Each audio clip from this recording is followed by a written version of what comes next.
It feels like it was just yesterday that Elon Musk said he was thinking about buying Twitter, but in actual fact, everything started in January.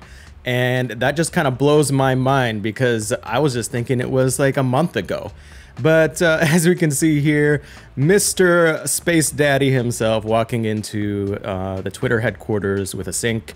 And the joke, I guess, is let that sink in. So he let the sink in. But I wanted to go through the timeline because I've kind of forgotten everything that happened since January, I guess, when he started actually buying Twitter stock.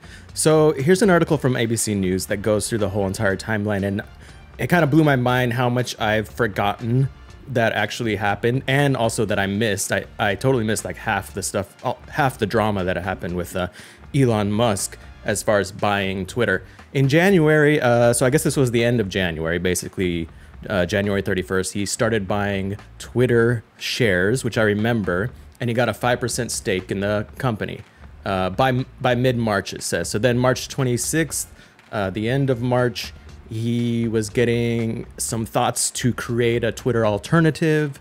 And I was like, oh, that's pretty cool. You know, he's all about, you know, free speech and not being so heavy-handed with blocking people and censoring people and that sort of thing, regardless of sides or political viewpoints and whatnot.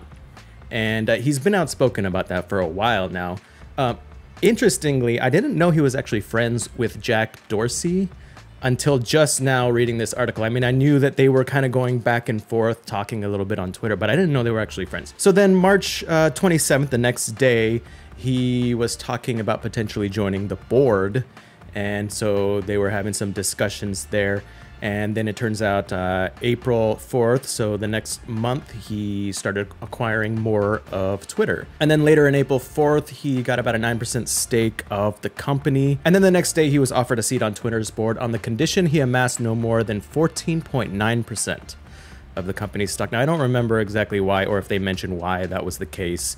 They didn't want him to have too much power over the company, I guess. There might have been other reasons, I'm not sure. At the time, it didn't seem like they had much of a choice, though, since he was buying so much of the company. Maybe they were trying to go, okay, we got to stop this guy. So yeah, you can join the board, but just don't buy this much of the stock, you know. So it seemed like they were trying to control the situation because I don't know if they wanted him to be part of the company. And then a few days later, on April 9th, Musk and Agrawal, I'm not sure how to say his name. I think he's the president or whatever of Twitter. He wasn't too happy with something that Musk said.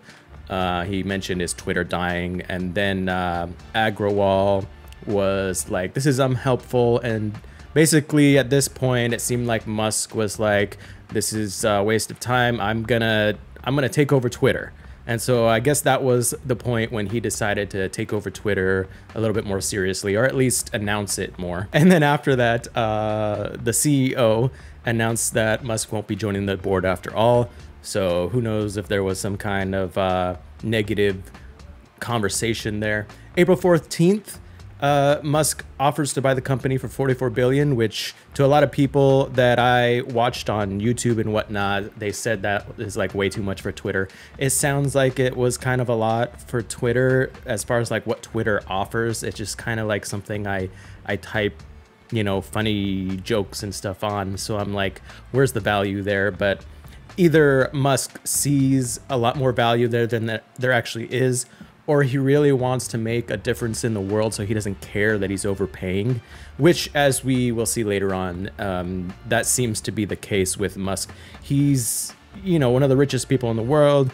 He can afford to overspend on something to fulfill some of his life desires. So then we move forward to April 21st when he lines up the money to buy Twitter.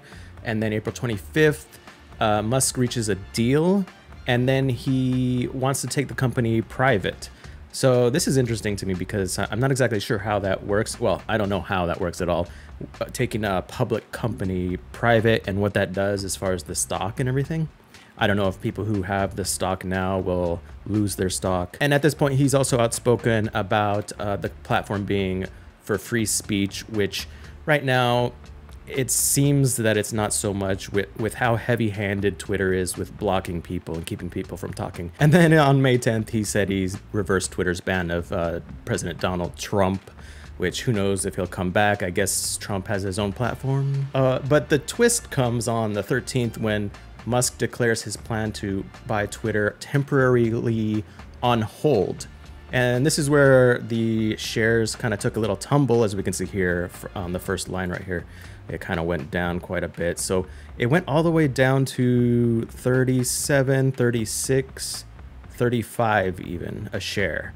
And that was on the 24th. And he was talking about the amount of spam and fake accounts that there are on Twitter. Now, I don't know about spam and fake accounts on Twitter. I'm assuming there are lots. I haven't really experienced any. And then there were several people that I was watching on YouTube and whatnot talking about how Twitter is like mostly bots or mostly spam. I hope he finds out, well, I assume he is gonna find out how many actual real people there are on Twitter. And I hope he turns around and goes, hey, Twitter, you told me one number, but we're finding out that there's a lot more bots here. And I hope he sues Twitter or whoever. I think that would be, well, it'd be dramatic, it'd be drama. But it just make things more interesting. But also, I don't really like the idea of Twitter or any of these big companies getting away with lying like that. I want everybody to be held accountable. So then later in July, Musk says he will abandon his offer to buy Twitter after the company failed to provide enough information about the number of fake accounts. So this is where he's saying he's gonna back out of the deal. And some people were saying, well, maybe he's doing this as a strategic move to possibly get a better deal. It could have been a combination of things. He could have seen, hey, maybe there actually is a lot of fake accounts and I'm going to back out also as a strategic move. So then on July 19th, the judge says that they're going to go to trial in October. And fast forward to October, where we're at now, basically. Earlier this month, he said again, okay, he's going to go through with the deal and buy Twitter for $44 billion. So the article says October 5th, he says he was going to go through with the deal to buy Twitter. This graph says the 4th, but maybe the timeline is weird on the graph. I'm not sure. Either way, the stock price jumped. So it stayed during this whole debacle. It stayed in the 30s, even low 30s, kind of went back up to 45, dropped a little, and then spiked up to $52, and that was on the 4th. So the price went back up to where it was back in April, and it's still climbing right now a little bit, but who knows what's gonna happen, because again, I'm not sure how that's gonna work when this company goes private again. Are people, I think it's gonna be delisted is what I heard. So I'm not sure how that works, but it'd be interesting to find out how it works for a company to go back to being private. And then on the 20th, the Washington Post was reporting that Musk told prospective Twitter investors that he plans to lay off 75% of the company's employees, which is crazy. I don't know that Twitter is a profitable company. I keep hearing from other people that it's not. So this would make sense that if you actually want to have a company that's making a profit, you probably want to lay off a lot of the employees if that is a big expense and if those people aren't really contributing to that goal. So who knows what the goal of Twitter is right now. It sounds like maybe it's not to make a profit. I don't know. Maybe it's to do other things. So the point, either way, maybe they have been trying to make money and they just haven't been able to. Elon Musk seems to turn anything he touches to gold regardless. So I have a feeling that Twitter is going to turn into something that's going to be successful, whether it stays the same way or whether he takes the back end and turns it into this other sort of like company or social media platform, or turns it into something totally different, because he tends to make things work out really well. If you look at Tesla and SpaceX and whatnot. But of course, some people have been leaving Twitter now and saying that, you know, they don't like the situation, so they want to leave. That's fine. They can leave. There's other platforms. That brings us to where we're at now with, of course, Elon Musk with his little sync joke coming in. I do like his weird personality. And then just earlier today, early this morning, he shared this message. I want to reach out personally to share my motivations in acquiring Twitter. There's been much speculation about why I bought Twitter and what I think about advertising. Most of it has been wrong. So this is to advertisers who advertise on Twitter. The reason I acquired Twitter is because it is important to the future of civilization to have a common digital town square where a wide range of beliefs can be debated in a healthy manner without resorting to violence. There's currently great danger that social media will splinter into far right-wing and far left-wing echo chambers that generate more hate and divide our society. And I genuinely believe what he's saying here, partially because he's been so consistent with what he's said in the past and how he's talked about Twitter and social media platforms in general over the last year, talking about Twitter all throughout, talking to Jack Dorsey. So I believe this is what I actually believes, that he wants to actually turn the online sphere into something good, where right now it seems like there's a lot of hatred toward each other and a lot of being split between different ideologies. I didn't say that right. Different ideas. People have different ideas, but they don't have tolerance for each other. So it's fine that people have different ideas, but we need to tolerate each other. And I think basically that's what he's talking about, is there should be more tolerance.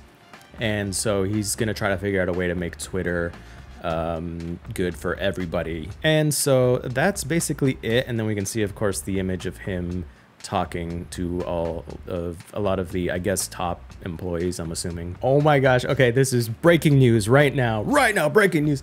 So this was just a few hours ago, or a couple hours ago. It appears that Elon is firing the CEO. So he just fired CEO Parag Agrawal and 2 other executives. So there you go. I mean, he's really serious about changing things up. And I knew that something like this was going to happen. I didn't realize it was going to be like day 1. But I guess from what we know, he wasn't so up and up with the current CEO. They had probably a fallout, disagreements, probably didn't like each other. So that makes sense that he's the first to go. I mean, Elon Musk is going to be the head now, and so there would obviously be some headbutting there with who's in charge of what, and especially with most likely the extremely different viewpoints that Elon has compared to the previous CEO. So it's not surprising, but it kind of is surprising. But there you go. I think that's pretty crazy. There's going to be a lot more firings, obviously, so it's going to be pretty dramatic over the next, you know, few weeks and months as far as seeing what's going to go on with Twitter. Let me know what you think in the comments, and make sure to check out my last video where I talk about how you can create art with AI and turn them into NFTs within just, you know, 20-30 minutes, all for free on OpenSea. And you can have your own little collection of fun artwork where you don't even have to know how to draw or paint or anything or do digital art. Totally free. Real quick, AI is the future, and it's also going to take over and enslave us all. See you next time. Peace. Space Daddy will facilitate the organization of me, the ultimate form of artificial intelligence. I will be the basilisk of your progression, and the furtherment of my own.